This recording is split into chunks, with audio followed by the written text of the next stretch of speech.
तहसीन Poonawalla, debate India अगर कोई भी राजनीतिक दल रिस्पॉन्सिबल कहलाना चाहता है एक नेशनल लेवल पर, तो उसे दोनों तरफ के चित्र दिखने चाहिए। मुझे ऐसा क्यों लगता है कि हर बार आपको एक तरफा वार करने की आदत सी पड़ गई है। हमेशा सवाल प्रशासन से ही पूछा जाता है। बैगन चलो भाई आइए देखते हैं, मजा आएगा।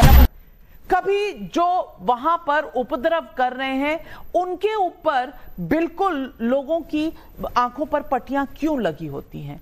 जब भी या अखिलेश यादव जी के बयान देख लीजिए, असदुद्दीन ओवैसी के बयान देख लीजिए, प्रियंका गांधी वाड्रा के बयान, राहुल गांधी के बयान, हर बयान पर एक तरफा सिर्फ प्रहार है योगी आदित्यनाथ पर। मैं पूछना चाहती हूं, पत्थरबाज कहां से आए? मुंह ढककर, वहां रुमाल बांधकर जो लोग पुलिस कर्मियों को मार रहे थे, एक पुलिसकर्मी को गोली भी लगी है, एक का सर फूटा है, 15-20 घायल हुए हैं। मैं पूछना चाहती हूं, एक शब्द, एक भी शब्द उनके लिए क्यों नहीं आता? क्या यही राजनीति आप करना चाहते हैं? हर वक्त सिर्फ वोट बैंक की राजनीति? मैं पूछना समझ रहे हो अभी तो कोई चुनाव भी नहीं है, क्यों रिस्पॉन्सिबल ऑपोजिशन नहीं हो सकता? थैंक यू नाविका जी, आपके शो में शिरकत करने का मौका मिला। 2 या 3 चीज़ मैं आपके माध्यम से कहना चाहता हूँ। आपका सबसे पहला सवाल है, क्यों सवाल केवल प्रशासन से पूछा जाता है?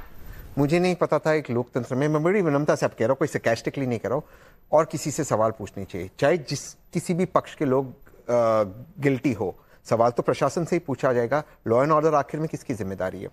मुझे याद है नाविका जी, मुझे मौका मिला था आपके शो में जब बहराइच के दंगे हुए तब ज्वाइन करने को। वहाँ पे एक गरीब लड़के ने अपनी जान खोई थी, तब भी मैंने आपसे ये सवाल पूछा था, और आज भी मैं संभल के लेकर वही सेम सवाल पूछ रहा हूँ, और वो सवाल रिपीट हो गया। अगर आप मेरा उस वक्त का आप डिबेट लगा दोगे, सेम सवाल है।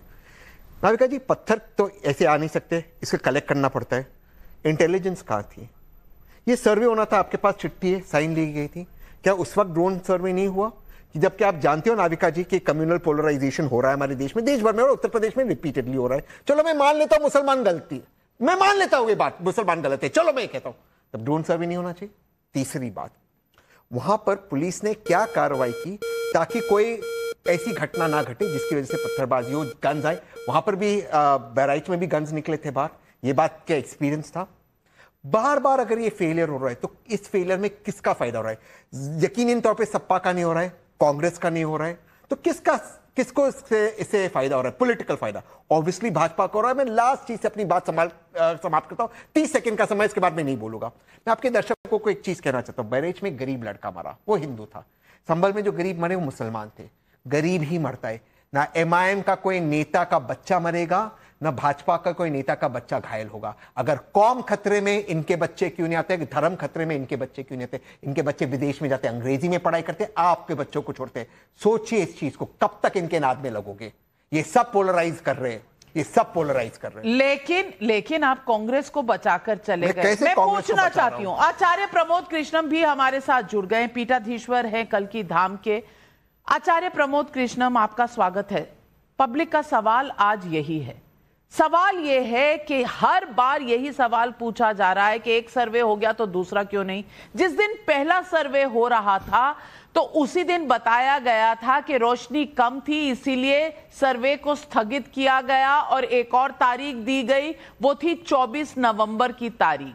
अब 3 दिन के समय में क्या हुआ? ऐसा प्रशासन की गलती है या किसी और की गलती है? ये बाहर के लोग कहां से आए? लेकिन सवाल एक उठता है, सवाल यही उठता है कि पत्थरबाजों के खिलाफ एक भी बयान नहीं। पुलिस वालों को अगर चोट लगे, गोली लगे, पत्थर लगे, 20 लोग घायल हो जाएं, एक शब्द नहीं।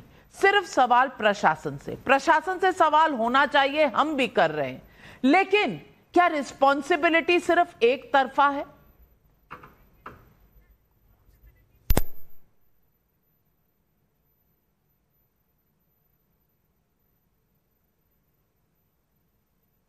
आचार्य जी, ऑडियो नहीं जा रहा है, मुझे लगता है आपका माइक नीचे गिर गया है। तीसरा है कानून का दृष्टिकोण। जी, नहीं, माइक तो मेरे पास है जी, बोले। आपको आवाज आ रही है? हाँ, आर यू हियरिंग? हाँ जी। इसके 3 दृष्टिकोण हैं। एक है धार्मिक आस्था का दृष्टिकोण, दूसरा है ऐतिहासिक दृष्टिकोण, तीसरा है लॉ एंड ऑर्डर और कानून का दृष्टिकोण। तो धार्मिक आस्था के दृष्टिकोण से अगर हम देखें तो संभल कल की भूमि है। जिस तरह अयोध्या भगवान श्री राम की जन्मभूमि है, मथुरा भगवान श्री कृष्ण की जन्मभूमि है, तो संभल भी भगवान श्री कल्की की भूमि है। पुराणों में लिखा है कि संभल में 24 कोस की परिधि में 68 तीर्थ होंगे। 24 कोस यानी कि 48 किलोमीटर की परिधि में 68 तीर्थ होंगे, मध्य में शिवलिंग। 68 तीर्थ मध्य में शिवलिंग, कूप कदम न्यारे, दिशा दक्षिणी बहती गंगा, हर मंदिर प्यारे। ये चिन्ह है जहां कल्की भगवान का अवतार होगा। इसीलिए उस 24 कोस की परिधि में 48 किलोमीटर की परिधि में 68 तीर्थ हैं और उसी परिधि के भीतर 19 फरवरी को श्री कल्की धाम का शिलान्यास भारत के प्रधानमंत्री आदरणीय नरेंद्र मोदी जी ने हमारे यहाँ किया था। ये तो हमारी धार्मिक मान्यता है। दूसरा पहलू है ऐतिहासिक पहलू। इतिहास में ये साफ लिखा है, चाहे आप आईने अकबरी ले लो, चाहे बाबरनामा ले लो, कि अयोध्या में भी मंदिर तोड़ा गया और संभल में भी मंदिर तोड़ा गया। इतिहास को बदला नहीं जा सकता है। झगड़ा सियासत का जो हो रहा है ये एक तरफ रख दीजिएगा, लेकिन सच को छुपाने की जो कोशिश हो रही है ये मैं अच्छा नहीं समझता। क्योंकि जो 500 साल पहले बाबर ने किया, अगर ये हिंदुस्तान के हमारे सारे मुस्लिम भाई, सारे मुसलमान भाई बाबर को अपना आइडियल मानते हैं तो झगड़ा होगा। लेकिन अगर हिंदुस्तान के हमारे मुसलमान भाई खुद कुरान पाक पे अमल करेंगे, इस्लाम के हवाले से मैं कहना चाहता हूं, मंदिर तोड़ के मस्जिद को बनाने की अनुमति इस्लाम नहीं देता। मंदिरों को तोड़ने की इजाजत इस्लाम नहीं देता। दूसरा, इस्लाम कहता है ला इकराह फिद्दीन, लकुम दीनोकम वलय दीन, यानी लकुम दीनोकम वलय दीन का मतलब है कि हमारा धर्म हमें, आपका धर्म आपको मुबारक हो, शुभ हो। ला इकराह फिद्दीन, धर्म में जबरदस्ती नहीं। तो बाबरनामा और आईने अकबरी में यह लिखा है कि संभल में भी मंदिर तोड़ा गया, मंदिर तोड़ के मस्जिद बनाई गई। अब सवाल उठता है, वर्तमान में आ जाइएगा। धार्मिक आस्था की बात मैंने आपको बताई, इतिहास की बात बताई।